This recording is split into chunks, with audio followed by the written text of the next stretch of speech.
Greetings from lovely Tampa, Florida. I'm Paul Kuharsky of paulkuharsky.com. Here with the Paul Kuharsky podcast. I like to say my name 3 times. We get going on a flying start. It brings us some magic.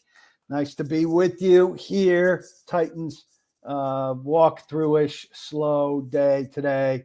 On the field tomorrow. Not for a lot. I'm part of the 440 Sports Network, brought to you by VIP Play. Happy you could join me. Thanks. Good to see you, Robert, Russell, Focus, Trevor, Lee, and Sergey, a friend of mine who I met, Ukrainian fellow. Saw him at Titans training camp practice. We're going to talk about Cam Ward's readiness for this preseason debut, depth chart rundown, punt returner situation, Jarvis Brownlee mixing it up with the crowd at the joint practice with the Bucs. We'll start off with some talk about the playing time. Some of my friends are showing me that the Titans have sent out their season ticket gift, and they're continuing with old-time bobbleheads. Why you wouldn't go with a Cam Ward bobblehead at the beginning of Cam Ward's rookie season when you know this is – if he flames out this year, people aren't going to want it next year. But Brett Kern is the bobblehead. I don't know if everybody's getting Brett Kern, but some of my friends got Brett Kern. I don't know what is this obsession with Titans of the past, living in the past. Great to see Robert Draper here. CBS Sports Josh sent out an article on the downfall of the Titans since 2021. Great read so far. Who wrote that? Good to be with you. Playing time. Talked to some people expecting the offense to get maybe 2 series. It's dependent on how the first series goes. Defense only expected to get 1 series. T'Vondre Sweat's not going to play. Kevin Winston is not going to play. Those are not surprises based on them being out recently. I can get specifics on Winston, but I've heard some rumblings that it's a hamstring, in response to the knee. All connected. Sweat's been dealing with an ab. Rooney Glover is declaring that Gunnar Helm is a steal of the draft. Lock it in. Love predictions stated as fact. It's one of my absolute favorite things. Appreciate you guys coming in. Tell your friends. Let's retweet. And couldn't be a better time to sign up for paulkuharsky.com. $7.50 a month. A real steal. I'll tell you about the bonus that would come if you sign up for a yearly offer. The fellas coming back to join in starting quickly here. So Blake Bedingfield will have a review of the game on Sunday. His first look at the team. He hasn't been at practices, so he'll give you impressions of a lot of guys that he's seeing for the first time, particularly second and third teamers new to the team fighting for positioning. And then we'll hear from James Foster, who'll pick up on something out of this game in the coming week. So it's a good time to jump on board. Come join. Is Cam Ward ready for this game? Look, I thought, there was a chance for the Titans based on the way the offense has operated through 7 or 8 practices that the Titans were going to get smushed by the Bucs at the joint practice here a couple miles away from this undisclosed hotel. And they did not. He acquitted himself pretty nicely. It was a relatively conservative offense. We saw some mid-range passes, but a lot of short timing stuff. Didn't really give us a read on the pass protection from the new offensive line and the maturing offensive line. But that was by design. Tyler Lockett very clearly spelled out that they came in with the plan to not really try much deep stuff, if any deep stuff, because of the way Tampa Bay's defense operates. And I thought Cam, while the offense started slowly, got to a point of efficiency and calm and smooth operation and good timing where they moved the ball pretty effectively. I apologize in one-man band. Didn't really get to see much of what the Titans defense did, but I got the feeling that they stood up pretty well to Baker Mayfield. The little bit that I got to watch was more of the lower quarterbacks. Did get to watch a little bit of the defense at the end when only one field was going at a time. Thought that they did reasonably well. The scrap wasn't that big a deal. Jeffrey Simmons, Cody Barton in there with Graham Barton, initial flurry of guys coming together. And then somebody took Jeffrey Simmons out maybe from behind, and that rallied people up and the sidelines kind of cleared. I was standing near Cam Ward, who tossed the ball from about 20 yards into that, and I asked him about it afterwards. He said, I was just aiming for anybody in a red jersey. Could have just as easily hit somebody in a white jersey or a blue jersey. Titans quarterbacks wearing blue jerseys. But not any big deal there. So I think Ward's in a good position to get going here.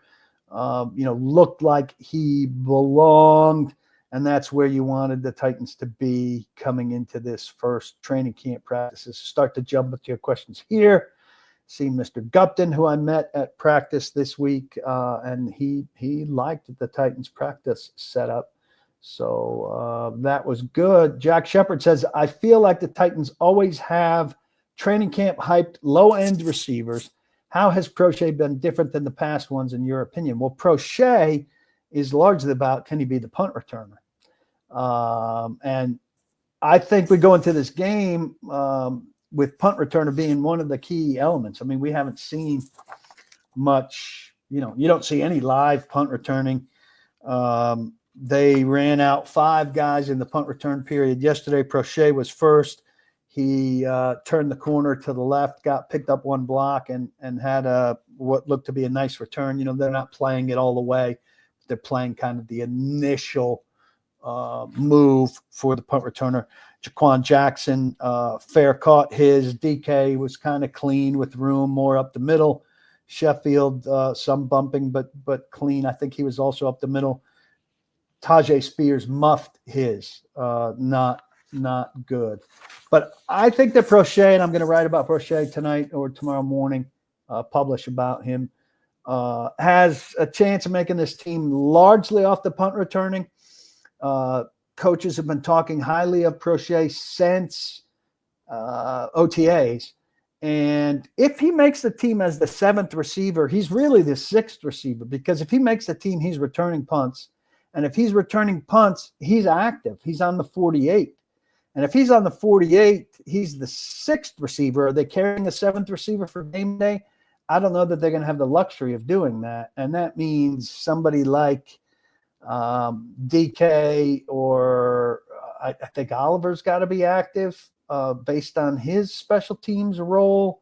So, maybe later in the season, Jefferson. But I think at the beginning of the season, one of those young guys might be down in the wide receiver rotation.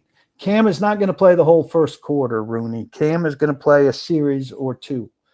And no, thank you. Sorry about that. Look, I would love to see Cam play a lot in the preseason. Not too many guys that play a lot in the preseason. Look, you'd love to see him play the first quarter of all 3 games until he twists his ankle or takes a hit and something bad happens to him. And the risk-reward judgment for most coaches in the league is it's not worth it. It's not worth taking the risk of him getting hurt. And so you'd rather him be less ready for Denver, for the Rams, for the Colts, for whoever. And if he's less ready in the first month, and you say, boy, he could have used more time in the preseason, you have to counter that with, yes, but he did not get hurt. And that's just the way that it works. So Ed says he never heard the reason why I was the only one there when Callahan started his presser. I mean, it was made clear to us that they were getting off the bus and Callahan was going straight to the podium. And guys lingered for film of players getting off the bus longer than I did. But I appreciate the awkwardness when the coach gets there and he stands in front of cameras and the camera people have nothing to say to him. So I wish I took a little longer to get there, quite frankly. He stands there and says, guys, have any questions? And the camera guys are all like, huh? We're just here to record the answers that you give when reporters ask questions. We couldn't possibly ask a question. We're over here to poach. That's our job. So what else you got? Robert Draper says non-subscribers need to sign on. PK's piece on Dan Moore offered superb insight. Thank you very much, Robert. I wrote about Dan Moore and how I think Dan Moore is the quick information that we will get about the Titans decision makers. Yes, Chad Brinker and Mike Borgonzi are tied to Cam Ward, and he may make or break their careers. But the immediate feedback that we get about how these guys did at solving a long-standing problem comes in the form of Dan Moore. And, we've been through the Dennis Daly. We've been through the Andre Dillard. We've been through an overweight J.C. Latham. You can look at their numbers from Pro Football Focus, which is not the end-all and be-all. But, Dan Moore's numbers were not much better or were equivalent to those guys. And they've got to be right with this guy or they're sustaining a problem. And now they're paying $22 million a year for it. So I'd encourage you to go read that. Play the starters. Tall Texan wants play the starters at least a half. It's football. Players get hurt out there and play. Players get hurt out there and play in games that have meaning, and you're willing to take the risk when it has a bearing on the standings. When it doesn't have a bearing on the standings, it's not worth it. You don't want a guy going and tearing his ACL in a game that means nothing. It's just not worth it. I think you're in the minority, Tall Texan. Excuse me. I think you're in the minority thinking that it's worth taking a chance on any guy getting hurt in preseason game. I think most people here would think that it's simply not worth not worth the trade-off for a guy that missed time, or better yet, missed the season. Robert wants to know what position group will be the most improved. Well, certainly right now the safety group looks awfully deep. Didn't have the depth last year, but I don't think that Condre Diggs is going to be around for the long haul. I think he's coming here to kind of reestablish himself, get some tape for the league, spend a few weeks with his cousin Cam that's kind of a cool thing. Check in, have some input, help him out a little bit if he can, and then have that film show the rest of the league, hey, my foot's fine, and I can help you. Can't be the fourth safety here. Fourth safety needs to play special teams, and he's not going to play special teams at his age and with his experience. So I would think, there's a competition with Mike Brown, Kendall Brooks, Julius Woods, and the other guy that they brought in, Joshua Bledsoe, for that fourth spot, conceivably fifth spot based on how it's judged against the bottom end of the cornerback group, which has not risen to the occasion. Some of those rookies that I wrote about that they paid some decent money to, the undrafted rookie free agents who have not shined in practice, but will have a chance clearly to shine in these games. Klebus asks, am I officially doing the morning show every Monday at 102.5? I am not. I have no deal in place to do that. So I expect to join Jake Lyman periodically on that show, but there's no set schedule or handshake on anything like that. Sam, good to see you. Happy Friday as well. Quarter zip while visiting Tampa in August. I prefer not to be in a t-shirt, and the temperature's up in my room, which I have control of. I'm not outside. You might notice this is inside. Sam says, saw some Io Manor highlights, but feel like DK's been a little quiet. How's he looked? I have not already talked about it. I mean, I think Io Manor is more well-rounded. I think he's better off the line of scrimmage, though we haven't seen hands-on a guy coming off the line of scrimmage a lot. So we'll see. I think DK certainly has more potential in space, more runaway ability. So we'll see how they're used. I think a lot of it is about that.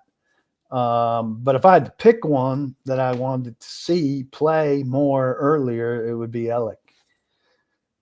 Did Big Jeff win that rep? I don't know if he won that rep, but I do know that, and apparently the Bucks people who put out clips are getting rave reviews from Titans fans, but there was one that was crediting an offensive lineman for manhandling Jeff. I don't know if it qualifies as manhandling Jeff to get steadily walked back by Jeff. But, look, there is some interpretation into who wins offensive line, defensive line one-on-ones. I don't think that one was open to much interpretation. I mean, Jeff moved a guy into the spot where the quarterback would be. That, to me, is generally, if there's any pace to it, a win for the defensive lineman. The offensive lineman has to slow that movement down and keep the guy from the line that he wants to be on. Will there be an upgrade on edge rusher via free agency? I mean, Jeremy Fowler reported that there's some interest in Preston Smith. I think that would be an upgrade. But I think, Draymond Jones and Femi Oladejo are the starters with Arden Key coming on third down. Not sure for who. Robert's asking, what's my assessment of Gunnar Helm? I think Gunnar Helm is, on the field as the inline tight end and can be more threatening as a pass catcher than Chig and Wiley were last year. Chig's kind of up and down, flashes some, and disappears. Not clear that it's warranted. Like, his catches are good catches. His catch yesterday was the best play that Cam made. It was a real seam stretcher. But yeah, I think some of it is probably, Robert, based on optimism.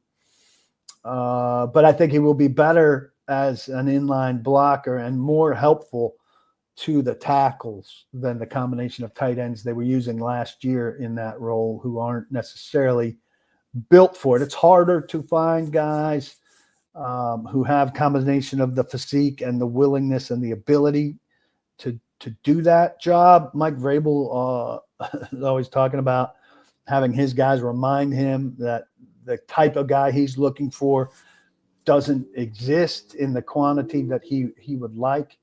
And so I think Helm might fit that a little better than some guys that they've had lately. Yeah, I think Ed asks, is it an overstatement when the people say that people say this joint practice was a win for the Titans since it was mostly a draw? I mean, who's saying it was a win for the Titans? People who are going through every clip out there and assessing it. We recorded the first 3 periods, which ended with one-on-ones. So I don't know who's assessing it, and I'm not equipped to assess it. I'm one guy who couldn't watch the Titans' defensive side their reps, but it felt like a pretty square practice to me. From what I saw, and I think it's kind of silly to feel the urge to declare a winner or a loser of a joint practice. All winners and losers in sections. I didn't think there was the Titans held their own offensively and did some good things against the good defense that didn't play one of its best players in Vea. So I think it's kind of silly to have to declare a winner, and I think it's especially silly if these outside press who aren't here feel compelled to declare a winner. And for the record, Tehran's here, ESPN, Nick Suss is here, Tennessean, I'm here, and Buck's here, the Zone. That's it. It's one practice. If I had to pick who looks like the best rookie not named Ward, and how has the center position looked with Kush still working back? I think Levin's done a nice job. It'll be easier maybe to get an outright read on Levin going against the real deal in some snaps in this game, and then in a couple of practices in Atlanta, we'll see more. I think he's done fine. I think he's a serviceable fill-in. What was the beginning of that? Sorry. Oh, pick one rookie. I think Winston's really good, but I like Kyle Manor. I think he's become kind of a media favorite in a lot of ways. Sergeant Bubbles asks, any sense if Spears will have a bigger role so far through camp, or will Pollard still take the majority of running back snaps on offense? I think they'd very much like for Spears to have a bigger role and for to take some carries away from Pollard early in the season. I think they have concerns about him wearing down over time. I think he wasn't as good later in the season last year as he was earlier in the season. Spears didn't bring the juice that you expected last year. I think he got dinged up. I think he had personal stuff going on that they've talked about so far. I still don't like him taking handoffs as much as I like him catching the ball and getting into some space. I think they need to do better to get him in those situations where he's in some space. But I do think he's looked very quick and nifty overall so far. So I'm a little bit optimistic. And Mike asks how the run game looked. The run game was pretty good yesterday for what it is. Ed Henry's thanking me for backing the Montana backers against Joe Rexrode this morning on Robbie and Rexrode. I just think Joe very dismissive of Joe Montana when he's lumping him with Elway and Marino. And look, if you give Marino, I don't think you should give – he's giving Marino bonus points because he didn't play with great people, but he's taken away points from Montana because he did play with great people. I don't think you can punish a guy because he got drafted into a team that had Bill Walsh as the coach and had Jerry Rice at wide receiver and was well run. I mean, I think part of a guy's career is the context that he winds up in. And some guys get very fortunate and some guys get unlucky, but it's part of their story. And it's not like Dan Marino played for some schlub. I'm not a big Don Shula guy, but Don Shula is supposed to be one of the greatest coaches in history. So if the Dolphins didn't put a good enough roster around Marino, yeah, that's not Marino's fault, but he wasn't in a terrible situation. So and Montana absolutely holds his own with those two guys. And I'm not holding his championships against him because he was in a very good system with very good players. That's silly to me. Yeah, I mean, Joey Sly, Nick Ewing's asking, how's the new kicker looked? I'm worried about Sly's past inconsistencies creeping in. I would be too. It's been pretty consistent overall. He had one bad day. But, you know, there's a whole different deal when you're in a stadium full of people hitting clutch kicks and taking the field at very important moments. You know, he's got a big leg, but there's another muscle in the human body that comes into play for kickers who are not long proven at crucial moments in games. And we don't know how tight his gets, if you know what I'm saying.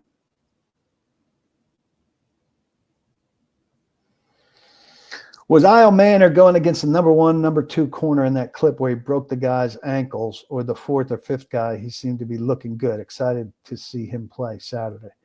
I don't believe he was going against the top corner, but if you read my piece, I did list out of the one-on-ones which guys were going against starters.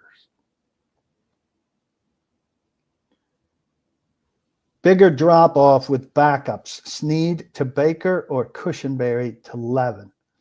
I really like Baker, and I think Baker is on the upswing. And I don't know what Snead has left.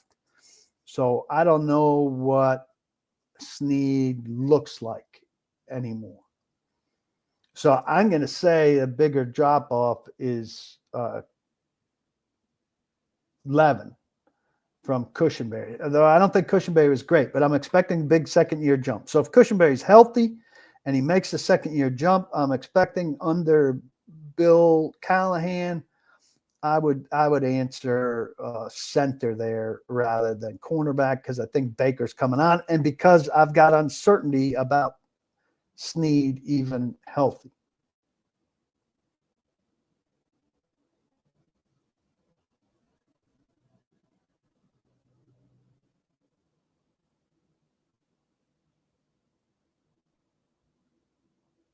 Not the love muscle, Nick, the other side of the anatomy. People are saying the Titans did well just because it wasn't obvious that the Bucs looked better. Dime Soul says. I just think it's ridiculous. Like, there's so much gray in the world, and there's so much gray and stuff like this. And I didn't know that Titans fans were going to demand a judgment of winner and loser from practice. There was no scoreboard there. There'll be a scoreboard on Saturday night, and that still won't mean much. I think you can judge something off the scoreboard while the starters are in the game. So it'll be a very short game, like half of the first quarter. And I think the Bucs are going to sit a lot of people. So you want scoreboard meaning? Check in September 7th, Titans and Denver. The dream, Josh says, would be for Snead to come back and play well before the trade deadline and the team get desperate and want to trade for him. That's not happening. Come on. You're familiar with Snead's contract and the knee. One team already traded for Snead with the knee and gave him big money. And it's turned out not to be so great. Another team's not going to say, hey, I want that contract and his knees eased up, and here's a guy that doesn't practice, and that's what we want to get in our system. It's not happening. Titans fans in this thing where people want to trade for their troubles. Just, Josh, you're better than that, bud. Better. Everybody water up. Water up. I think I'm going to St. Petersburg after the show. I might go, if I have enough time, to the Salvador Dali Museum, which intrigues me. But I don't know if I'll have quite enough time to see it. It closes at 6. So we'll see about traffic and about posting this podcast and all of that. I could conceivably go tomorrow. Again, Jack asking about, do I expect an edge rusher signing before week 1? Preston Smith's name is out there through Jeremy Fowler. Could be. They're going to play Preston Smith ahead of Draymond Jones, ahead of Femi Oladejo, ahead of Arden Key. I don't know. Will it be part of the top 4? For sure. Is he satisfied with that? Will they give him enough money for it? I don't know. I think asked a question here about the Broncos as a week 1 matchup. I don't think the Broncos are going to be as good as a lot of people are expecting, but I think they're a very difficult road trip for the Titans in week 1. Good defense. Nix is a good planner. Peyton is a good planner, a good coach. I think Peyton's a little bit overrated overall as a coach, and I think Nix is going to get figured out in year 2. But that doesn't make them bad enough for the Titans to handle in week 1. Nice and cold inside the Dali Museum, so I should take my my quarter zip. Again, I think Titans' intention is for the offense not to play more than 2 series. It could be 1 if it's a long drawn-out series. Was the Ward interception, I mean, it was a good play by Reddick, but I don't think I don't know, it's awfully close to the line of scrimmage to be getting picked off by an outside backer. What kind of stuff does a team do on a trip like this when they're not practicing? Well, I don't know exactly what they're doing today. I think early next week, they're going to Atlanta Saturday night. They're off on Sunday. They'll have a light day on Monday. They've got some kind of team building event going on during that. But that's mostly, Brandon, what Callahan wants is for them to be together when there really is nothing going on, so that they're just kind of hanging out and finding stuff, whether it's card games breaking out or guys going when they have a free evening to dinner together, or, I'm sure there's a ping pong table or whatever, hanging out. Oh, Robert, you've jinxed it now. Am I going to Atlanta? Asks Sam. Yeah, I'm going to go home Sunday morning. I spend Sunday and part of Monday at home. Drive to Flowery Branch for the practices. I'm undecided if I will then stay and go to the Falcons game, or if I will go home. I mean, if I feel like the first team's really going to play so little in Atlanta, it may not be worth it, but I'll probably stay. I will probably stay. Let's see. I had a couple other things here to hit on. Jarvis Brownlee had a bad interaction with fans, yelling at people, engaged over the fence. It's just a terrible look. Can't be doing that. I don't know, maybe somebody said something horrific to him that instigated it. Even in that case, you've got to get security involved, get somebody else involved to deal with the person who's antagonizing you, and not get involved yourself to create that ugly video clip. I think the Titans make a mistake, pretty early after, we threw out a couple names of guys we would definitely like to talk to. He was one of them, and we're told by kind of a junior staffer, no, Brownlee's not going to be talking. That's a bad approach, because now Brownlee's going to answer questions about this in the locker room on Saturday night. So this happens on a Wednesday afternoon, Thursday afternoon, Friday afternoon, Saturday night. Sunday, people are still going to be talking about this. Whereas if they just calmed him down, had a conversation with him about what happened, discussed the appropriate way to react to it, and had him do it on Wednesday late afternoon or early afternoon. Heck, they were off the field at noon Eastern. He does the appropriate thing, explains himself to whatever degree he wants to, apologizes. When we all throw out tweets about it, or 2 paragraphs in the notebook, and it's over. And that's how I think it would have happened in the past. So I think that's the wrong direction to go there. Robert asks, Barton seems to be a clear upgrade over Murray, but do I see him as a legitimate difference maker? Maybe. He may be a legitimate difference maker. I think he can be a two-way player. He's going to make plays against the run. I think he can sync and recognize things in the passing game. I think he's a big attitude guy, and they need some attitude beyond Simmons, whose attitude is sometimes performative. And I think Barton is a guy, like, if you're ticking off guys who cannot get hurt, Cody Barton's a big one, because James Williams seems virtually locked in as that second starter. But if Barton goes down, the distance between Barton and the next guy, so then Williams would be the one. And then the third guy as a starter would just be really bad. So I think you got to stay away from that. It's really important that Barton gets better. I did not see I did not see the Brownlee hit on Egbuka. That was part of watching all offense. Will Bloodworth says, late getting in here, wondering how does Cam at this point look in camp compared to the last relatively high draft pick rookies, Marcus, Willis, Levis. I think it definitely looks bad. I can't remember Marcus at this stage. I apologize. I mean, Malik Willis was not good. So he's better and certainly has more command than Willis. The quick release is similar to Levis. I mean, that's one of the absolute best features about Ward is the ball just flies out of his hand.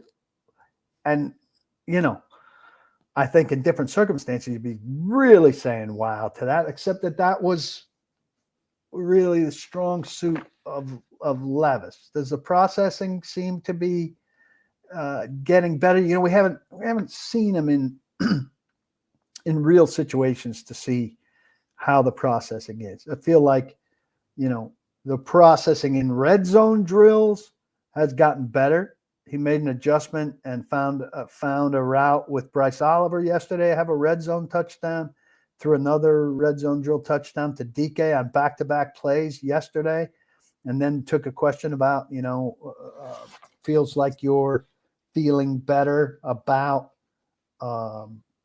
red zone stuff. And he kind of said he's got getting a better feel of where it should go, where it shouldn't go, what eliminates stuff. And I think he's got getting a better feel. So I see some progress down there. Does James Williams look good or just not as bad as the other inside linebacker options? I think he looks good. I can't tell you about the other inside linebacker options because I haven't seen them against the ones. But Cedric Gray, I think, has been largely invisible. So if he's the next one in order, I'm not noticing him. And he seems like he is, in fact, the next one in order. So it doesn't tell you much there. Let me tell you about VIP Play. VIP Play offers you the premier betting experience where everybody plays like a VIP. They got a great deal going on right now. If you want to join me here at paulkuharsky.com, sign up for a year membership here, which is a very reasonable deal, and you get a great deal from VIP Play. I'll notice you signing up. I just did this with a few people today. Notice a year sign up. I'll send you an email and offer you a code where you can go to VIP Plus, sign up with the code, VIP Play, sign up with the code, and then your first bet there up to $1,000 is guaranteed. So you make a good bet with that $1,000, you get a good win, and you really bankroll yourself. Or if you somehow manage to lose, and we know the odds of that are very low, you're guaranteed that bet. And so up to $1,000, you can't lose that bet. And it's a really good deal. VIP Play has a great interface, lets you bet some things earlier than other places, craft some bets that are different than some other places. You really should check them out. And if you don't sign up for the year membership of Paul Kuharsky, you could sign up there using the code PaulTN. And instead of getting $100 match, you get $150 match. Gambling problem, call 1-800-889-9789. Terms and conditions apply. Must be 21 and over in Tennessee to bet. VIP Play is very good to me. I hope you'll give them every chance as you consider your options as a bettor in this market. Robert hasn't heard much about Mullings. Any observations? Really has not done a lot. I think he will be a guy that will feature in a fourth quarter of one or two of these preseason games, and he'll go from not being talked about, not being seen, to being anointed the next Derrick Henry by a good share of the fan base. And then we'll go from not talking about him to needing to tamp down some overzealous fans. Clevis with the outkick question. Yeah, wasn't very long. Wasn't very long for me. I am not missing any baseball tournaments. Ed Henry, travel season's over. Tryout season came. Simon made a choice, and he's kind of in a pause now before Ravenwood's off-season program starts to crank up. What else do we have here? Diggs did appear insulted by my question about kind of accepting a lesser role, pointed out that he's a 3-time All-Pro.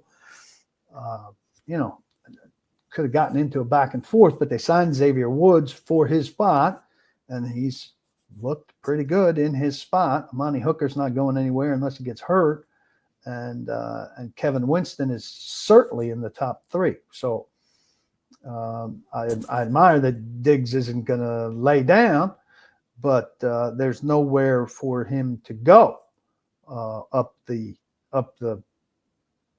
depth chart there unless something bad happens.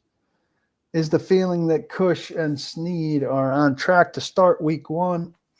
I mean, that's the vibe, but who knows what's going on behind the scenes. I think we could see them activated next week and emerge for individual periods. So Snead working with the corners and Cush working with the offensive linemen as a ramp up a step in there, but they wouldn't be doing team stuff yet.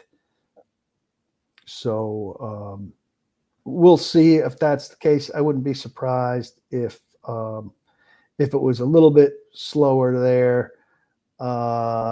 Focus asked, do I see them keeping 7 wide receivers or 4 tight ends or different? I don't think those are absolutely hooked to one another. I think 7 wide receivers would make more sense than 4 tight ends. I think you could keep 3 tight ends and have one at the ready on the practice squad. I don't know that while they kept 5 tight ends at the beginning of last season, that they had one who was that they had 4 active in a game while they had access to all 5 of those guys. So it didn't really make a lot of sense.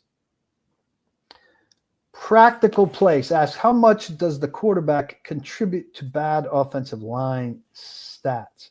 Russell Wilson has been the most sacked quarterback since 2006. I mean, I prefer to flip it around. I mean, sacks are, to a larger degree than people want to admit, a quarterback stat. Levis contributed to a lot of his sacks, for sure. Russell Wilson contributes to a lot of his. There's a clock on every play, and you've got to listen to the clock. And if you're holding on to the ball unnecessarily long, you're asking for trouble. Nick Holtz was saying, there's a throw to be made on every play for Cam Ward. So we'll see about his willingness to hold on to the ball and try to make something happen. Haven't seen him in too many situations in practice hold on to it, but getting tagged for a sack or having somebody fly by you that could have, in a real situation, in a different uniform, had a clean shot at you is far different than doing that in a game. And so we'll find out how obedient to the clock of the play he is, and what happens in situations where things break down in ways that are unforeseen. That could create some good freelancing opportunities for him where he could be very good, or it could set him on some stuff where at Miami he got away with some things he's just not going to get away with in the NFL, where he circles back and loops around, and those plays just don't work very often in the NFL, with receivers not being able to do too much, and and pass rushers finding ways to track a quarterback down who's trying to do things like that. Gary says special teams have been bad for years. Anyone standing out as a returner, I would love to see Prochet step up and provide some excitement. I think you'll like this little story I'll have about Prochet between now and the game. They've not done a lot of stuff where you could really see the returners stand out. So that's really a feature of the game that is to come. Ed Henry says, reading pretty good things about Duncan. Perhaps the light is coming on for the kid. Jalen Duncan has looked better than I think many of us expected. He and Ajoku for the backup tackle spot. I really thought that Blake Hance was going to be the guy to emerge there, even though he's playing guard, but he's now missed a significant piece of time with the calf injury. So don't know how that's going to shake out. Those guys are worth watching, though. They're not going to face super talent. What is my hype level for the Springsteen biopic coming out? Deliver Me From Nowhere. The book was great. Jeremy Allen White looks like he's a great Springsteen. Springsteen was on set for a lot of it. So I'm excited about it. I'm not going to push it on anybody, but I'd like to see it very quickly when it comes out. I think it comes out in October, and I hate going to movies. I hate people in movie theaters, but maybe I'll be able to sneak out for a matinee or see it. So Tall Texan said, Jarvis will have to talk about it only if some idiot asks about it. He's not going to answer the question anyway, so keep it to football. That's football. If you're at a football practice and you're engaging with fans like an idiot across a fence, that's football. That's part of his football behavior, Tall Texan. And whether he answers the question or not, I'm asking it, because that's football behavior. If he can't handle some fans getting on his ass, how are we to believe that he can handle a wide receiver talking shit to him? I mean, this thing where don't ask a guy something because he's not going to say anything. I don't give a shit what he said. I give a shit about asking him about it and seeing what he said. And if he says nothing, that's fine. But a grown man cannot interact with fans the way he did. And you can give him all the permission you want to behave that way. I don't give him permission. The team shouldn't give him permission.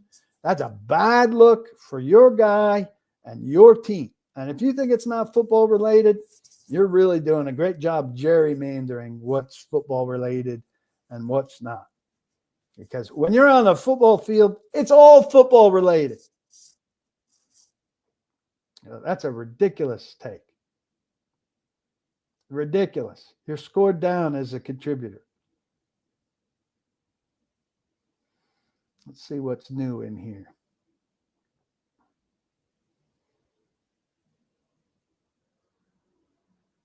Ed says the Springsteen movie is filmed right near his house, and he and his daughter were able to see them filming, and he is fired up to see it.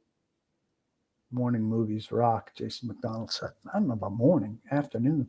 Yeah, I'd seen 11 o'clock if it fit my schedule. Do I think the talk locally about the Titans having the number one waiver claim is overblown?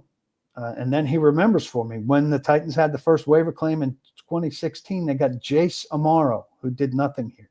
Jace Amaro is the perfect representation of what the number one waiver claim could be.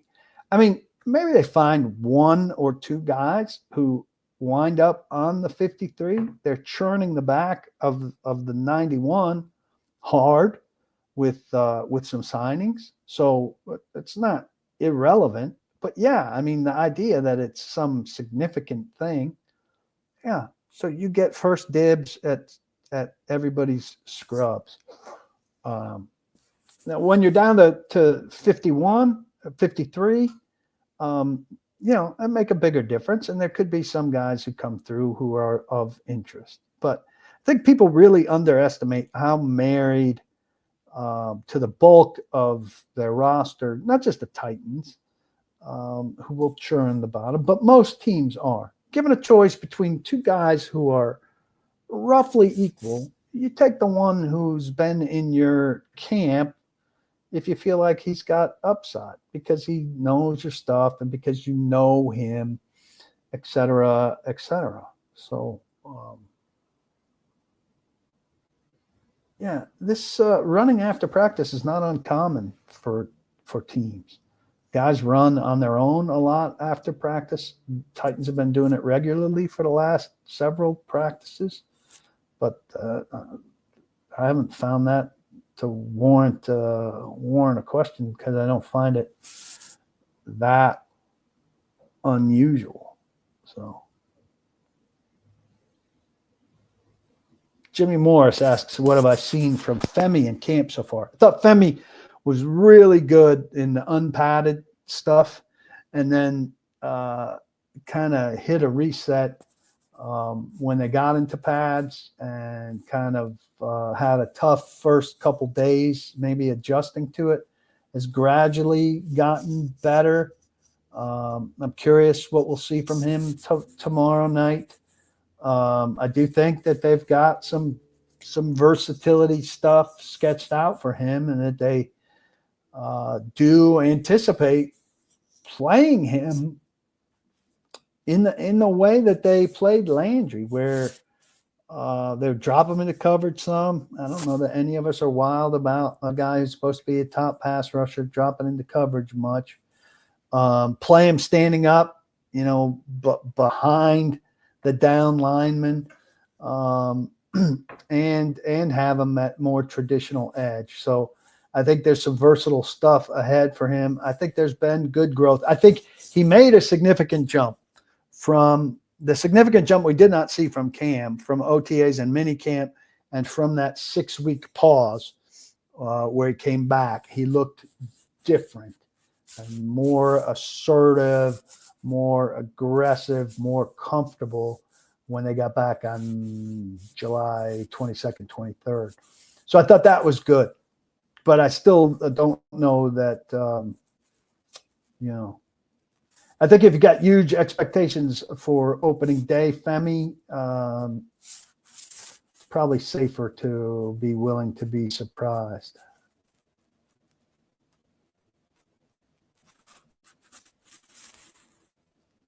Biggest standouts on both sides of the ball. That's tough. I mean, Ridley's been really good, and Ridley's chemistry with Cam has been really impressive. Now, I say that it's been really impressive because Ridley's chemistry with Levis was so piss poor last year, not just through camp, but through the first 5 or 6 weeks of the season. Their hit rate was awful.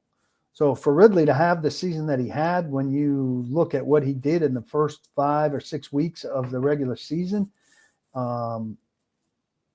really wound up being impressive. And I don't think there'll be any problems between Cam and Ridley early in the season because they've hit it off right out of the get-go. So I'd be optimistic on that front. And I still want Ridley's mental stuff to be top flight, and he needs to raise the bar there. He had some moments last year that had nothing to do with Levis that were disappointed, and that I think are the things that keep him from being, a true one for them. So I'd keep an eye on those. But I'd say Ridley on offense. On defense, I think Cody Barton, has really stood out. He's loud. He plays with a lot of pop, plays with a lot of heat, gets up there and run fits, and obviously has dropped and made some impressive plays against Cam. Seems instinctual. Murray was not very instinctual, so maybe he stands out a little bit more because he's got more of that. So. Any realistic chance for the young receivers? I mean, I think people are too optimistic about the young receivers and about like they're all going to hit simultaneously. I think they're going to be more situational and matchup.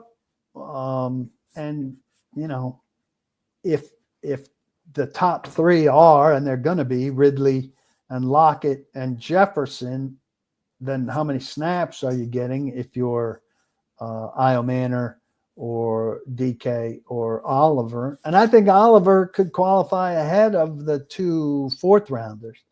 So I wouldn't look for giant numbers, but I think especially Ellick could grow quickly, earn chances, and go. And I wonder what the Callahan learned last year from wasting time with Burks for the first month before he went to NWI, and then got outrageous production from NWI.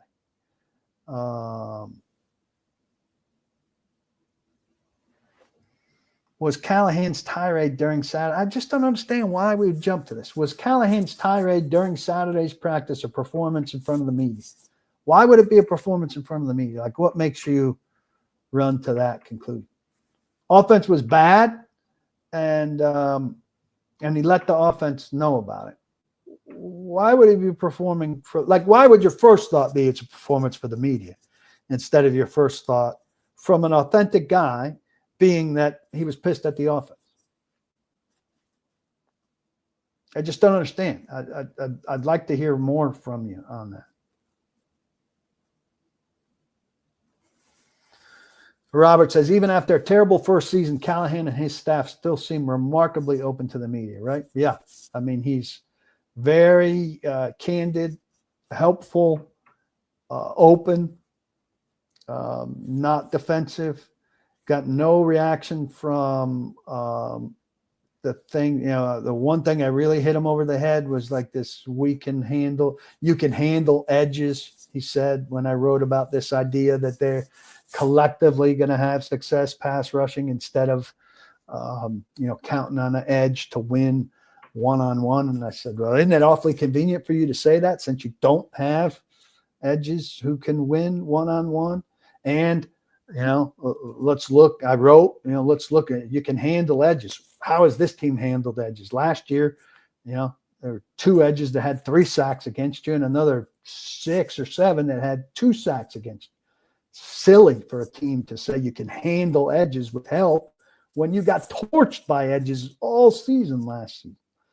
I thought that was pretty hard hitting and critical of Callahan. He didn't take any of that stuff on any kind of personal level, even like hey, I saw what you wrote about that, and that one thing I'd mention, would be actually like a counterpoint that you didn't think of, or have PR offer a counterpoint that you didn't think of, to get kind of a final say thing, which even the best coaches I've worked with would do. So he's fantastic to work with.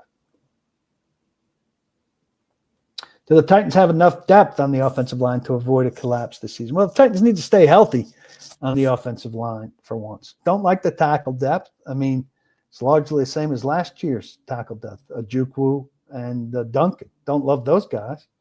Guard depth could be better. Slater is a rookie, but I think he's got it.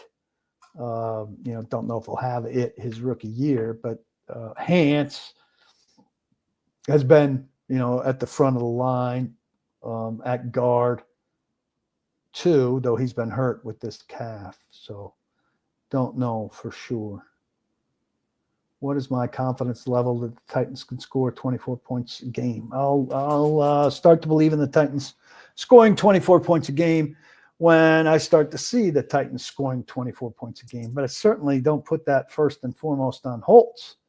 I mean, it's Brian Callahan's offense, and it's Cam Ward who's going to be engineering it, an offensive line who needs to be protecting him, and wide receivers who need to be making plays. For Callahan, I would say, does not show a lot of fire or emotion to the public. You see more than us. So if we hear Callahan went ballistic on the team, we're conditioned to be skeptical. I don't think this, but I'm making an argument. I mean, Callahan in the second game last year screamed at Will Levis as he came to the sideline, "What the fuck are you doing?" That's his second game of his coaching career.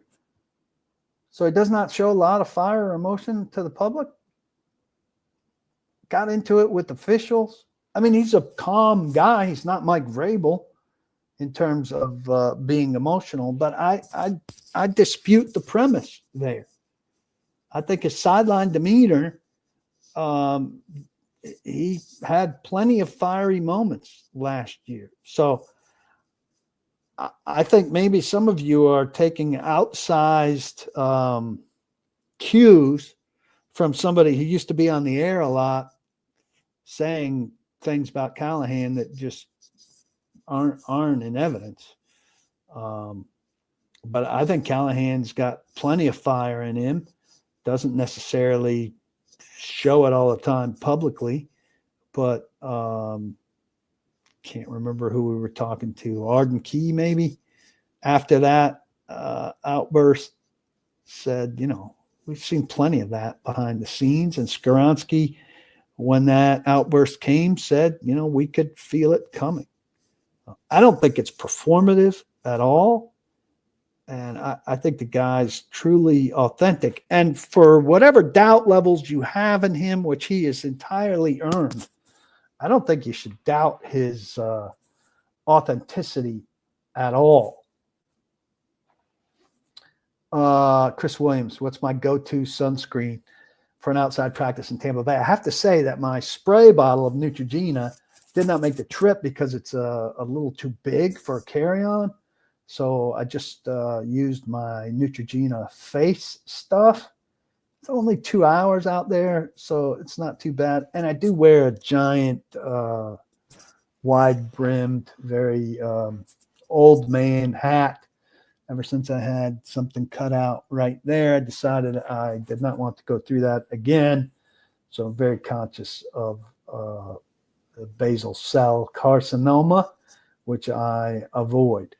We'll go one last question here. Everybody's been great. Go to VIP Play, sign up there. Sign up for a year membership of Paul Kuharsky, $81.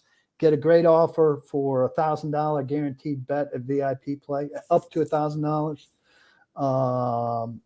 And come sign up, paulkuharsky.com. You can go monthly, $7.50 a month. Lots of great stuff coming. One of the few independent outlets that is with these guys all the time, the most candid, honest assessment of the team you're going to get. You're here. If you're coming to these podcasts on a regular basis, you clearly like the content here. Why not get all of it all the time, every day? What's my impression of the running back group this year, and will it be enough not to be one-dimensional? Yeah, I think. Talked earlier about Tajay Spears. I think will be improved this year. Seemed like he had some personal stuff going on last year. Plus, he was dinged up. If he's healthy, I think, he is a little different than Pollard, particularly in the passing game in space. Mullings is the guy we need to learn about, and I think we'll see some of that in games. Richard Snyder says, I'm gruff but informative, and he highly recommends the site. Let's end on this. Can we question why the Titans cut Harold Landry? I know he had nothing special the last few years, but it's not like the team needs to give big money to anyone on the roster. Why not keep him? Well, look, you don't need his money for something else. But should you pay $17.5 million to a guy who's just not producing? I mean, he had 9 sacks last year. 8 of them were of the cleanup, nothing special variety.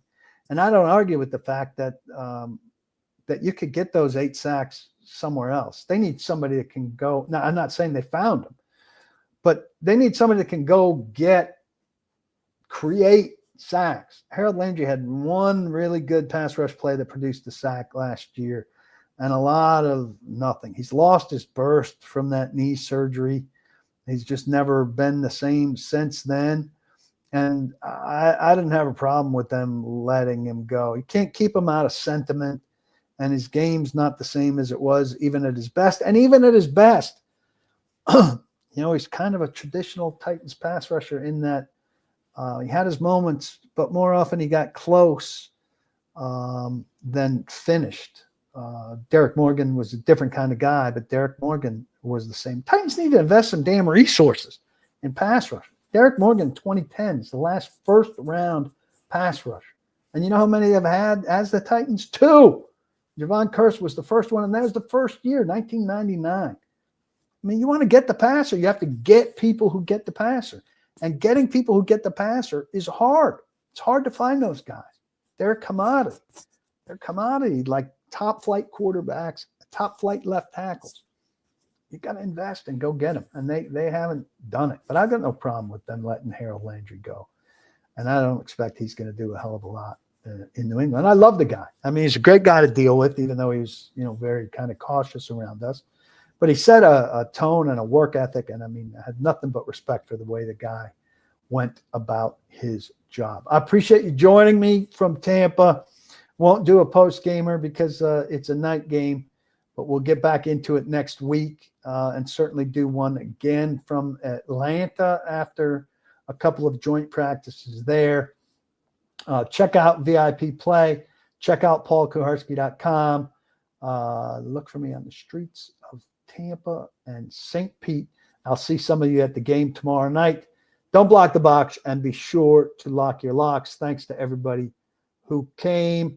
And if you're listening on Apple, Spotify, iHeart, please like, rate, review, all of that good stuff, same as you can do, or the most that you can do on YouTube. Take care, everybody. Appreciate you.